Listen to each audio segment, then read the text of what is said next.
Hi everybody, this is Sheila. Welcome back to the Crochet Nurse channel.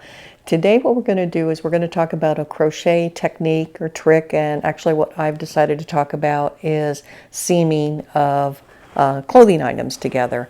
Pricilla over at Distinctive Crochet tagged me because there was another item going around from the YouTubers where, you know, those tags that have been going around like 10 tips for this and crochet tips for that. Well, this one is to share a technique or a trick that you do when you're crocheting. And he saw me put this day and say, "Hi, Baron," to everybody. There's the boy. Let's see how long he stays. He's getting wiggly already. There we go. Let him go down. Okay. If you like this kind of content, please subscribe and don't forget to hit the notification bell.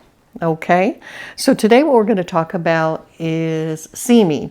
So this can be something that can be a little bit challenging for folks, especially when they first start crocheting.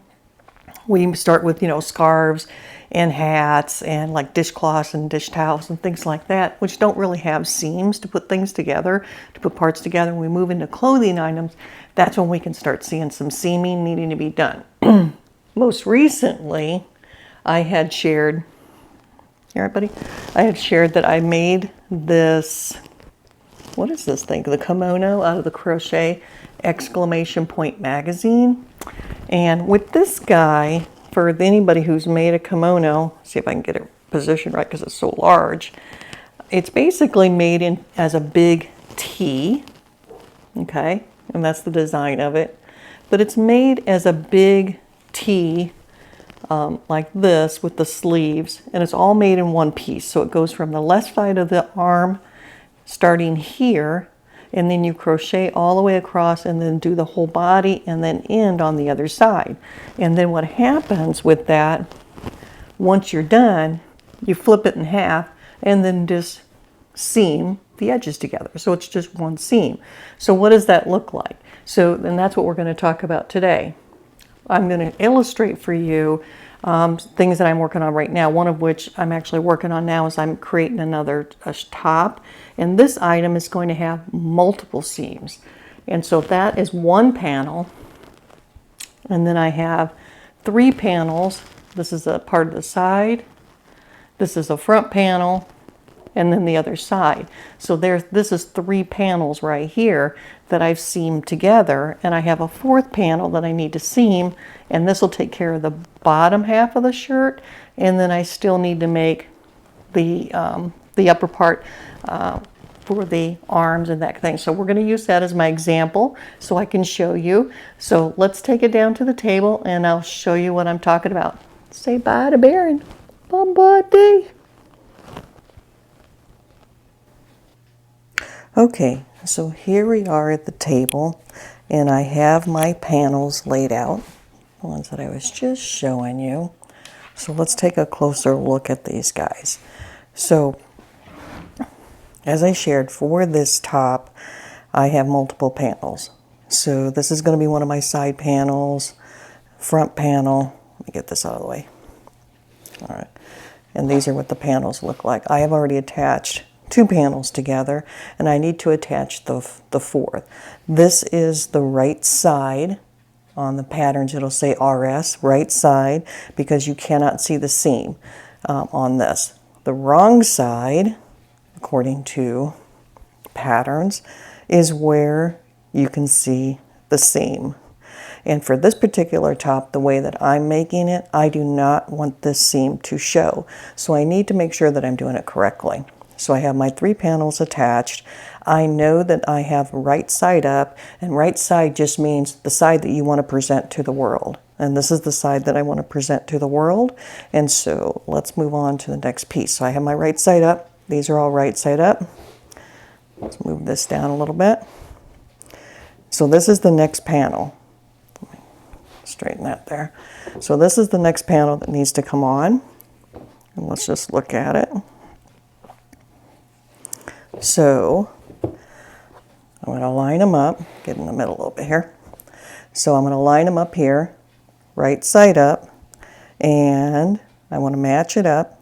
And I think this is going to be my right side. I can look at the other side and decide, do I want that to be my right side? Which one do I like? Yada, yada. that little piece of yarn's there, so this is going to be my right side. Okay, so now I have right side up. So now what I need to do is make the right sides touch each other. And to do that, all I need to do is flip it, just like that. So now, this is my right side, this is my right side. Now my right sides are what's considered facing each other. And now I can start stitching them together. And you can do this with a darning needle, or you can just do it with a crochet hook. I prefer a crochet hook, and there's multiple ways to do this. And I'm just going to roughly rough it so I'm going to go in, I'm going to join both, and I'm just going to slip knot them to join it. And now the sky's the limit, okay? So if I was just going to join the way that I joined those other panels, all I did was line up my stitches and I do a slip stitch, right? Because that's all I did, or I think I did a single crochet, and just go right down the page. And you want to go through both strands like that. And you'll see when you start doing this, no matter how many panels, you want to think about it the same way. It doesn't matter how many panels you have. It's just a matter of thinking right side versus wrong side. And you know that this is going to be your wrong side if that's what you intend, because your stitches are going to be on top. And when you flip it, you're only going to see the seam there on the bottom. Let me show you something else. So I'm doing a single crochet, all right?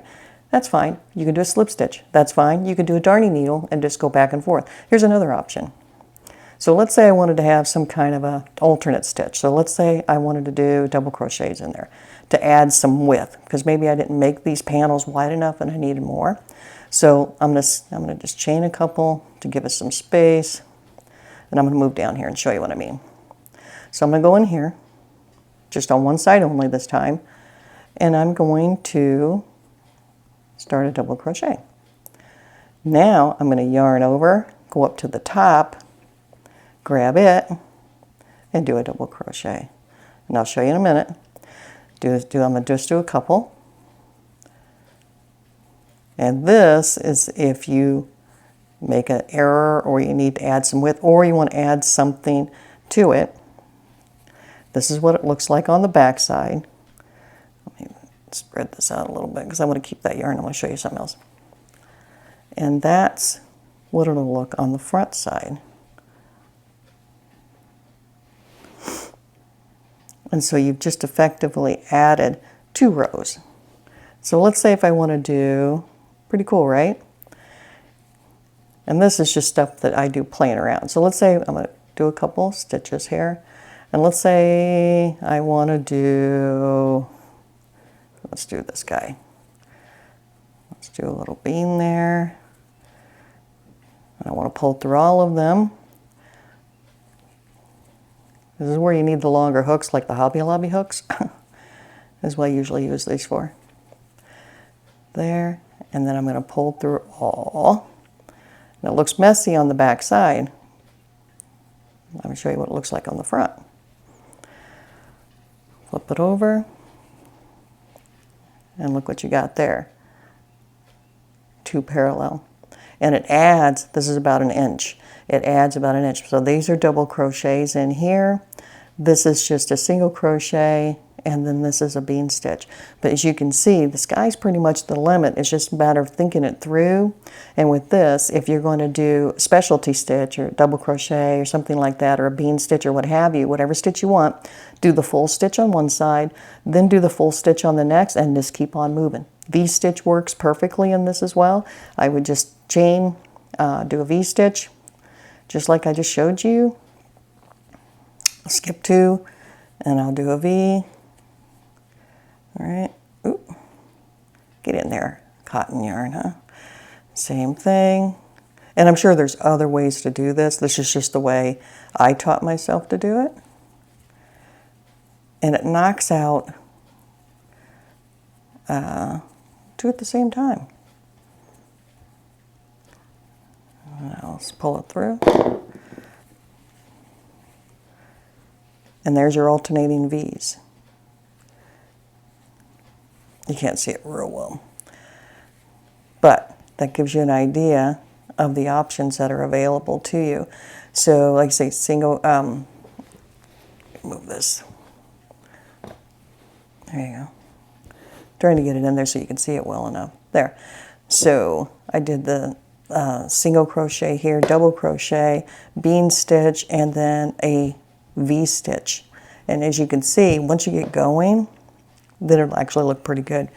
That's not what I did here. This, I just did a standard line down there, but yeah. But that is actually how you would seam them together. If, like I said, if you needed to add extra stuff, you can do it right in here in your seam. If you just want to just make the panels, you can also do this on the wrong side. So let's say that I wanted this on the wrong side.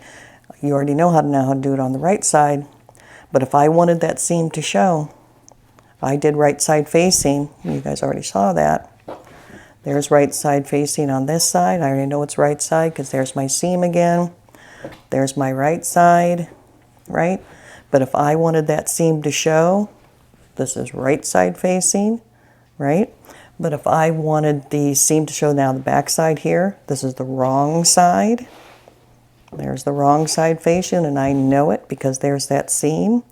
Now I want to flip this over for wrong side facing, wrong side, flip it on each other. And now when I go down this line, I'm going to have the seam.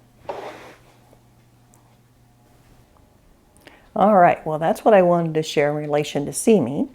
So before I go, I wanted to tag somebody else. Actually, I'll tag a couple of people for them to kind of share some of their techniques or tricks that they have. I hope what I shared was helpful. So I'd like to tag Fun with Olivia. She changed her channel. And she does knitting and she does crochet, and then she also has a separate channel that she's doing for makeup and nails and things like that, so she's a twofer. So her, and then also I'd like to tag God Rocks 20, I think it's 2017, I believe. I hope I got the numbers right. And so those two, all right, and that's what I had to share with you guys today. If you have any questions or comments, put them in the box below, and Bear and I will see you next time. Bye.